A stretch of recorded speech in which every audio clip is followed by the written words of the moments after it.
The world is watching the situations in Egypt, Libya, Tunisia, and other Middle Eastern countries carefully and rightly so. The transformation in these countries can go two ways. They can be a launching pad for a new Middle East where freedom and democracy flourish, or they can turn into a land that is led by radical extremists. Dr. Kathy Hawk, head of the Political Science Department at the University of Alabama at Huntsville, is also closely watching the world stage right now. You know, it's something we need to pay attention to because we have direct national interests there. Perhaps not to the level that we want to be sticking troops on the ground in places like Libya, Syria, but there's other ways we're learning to work with other countries and to leverage economic resources and trade resources to get what we want without perhaps being as directly interventionist as we have.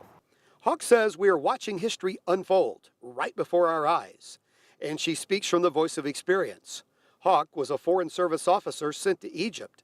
She took a year of Arabic and Middle Eastern studies with the Department of State.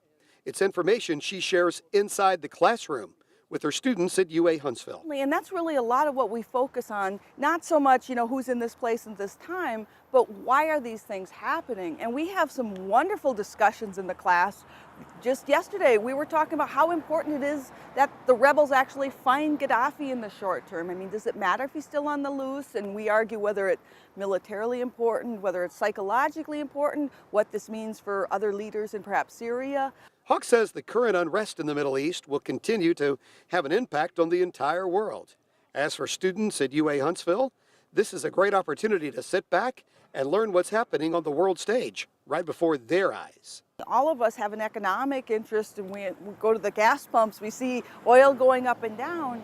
And so it's one of these things that it's no longer something just happening over there. It matters to them, and there's so many different issues that come into play, whether civil liberties issues, economic issues.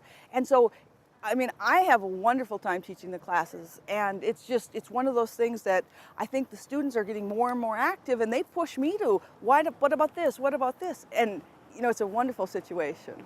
Hawk adds that what happens in the Middle East may not be the democracy that we have in the United States, especially in a matter of months, but she does not expect a radical Islamic regime to emerge.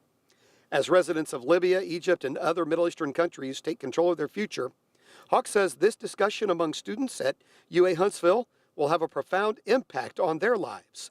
They'll learn about transition and the value of understanding differing views around the world. I'm Tim Hall reporting from the University of Alabama in Huntsville.